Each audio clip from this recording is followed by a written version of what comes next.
పెళ్లి అయిన ప్రతి మహిళ అమ్మ అని పిలుపించుకోవాలని తహతహలాడుతుంది. మాతృత్వాన్ని ఆస్వాదించాలని అందరూ ఆశపడతారు. అయితే కొన్ని కారణాల వల్ల చాలామంది మహిళలకు ప్రెగ్నెన్సీ లేట్ అవుతుంది. ఆ కారణాలేంటో ఇప్పుడు తెలుసుకుందాం.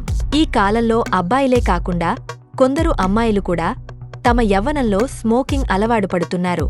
ఈ అలవాటు వల్ల గర్భం దాల్చడంలో సమస్యలు ఎదురవుతున్నాయి. థైరాయిడ్ సమస్య ఉన్నవారిలో కూడా ప్రెగ్నెన్సీ ఆలస్యమవుతుంది.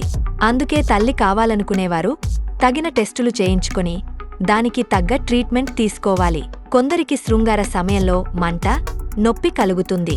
ఈ సమస్య రాకుండా వాడే లూబ్రికెంట్ల వల్ల కూడా గర్భధారణ ఆలస్యమవుతుంది. పెళ్లి అయిన తర్వాత అతిగా వ్యాయామం చేయడం కూడా ప్రెగ్నెన్సీ లేటు అవడానికి కారణం కావచ్చు. నిద్రలేమి సమస్యలు ఉన్నవారికి కూడా తొందరగా సంతానం భాగ్యం కలగడం లేదు. అందుకే రోజూ 6 నుంచి 8 గంటల పాటు నిద్రపోయేందుకు ప్రయత్నించాలి.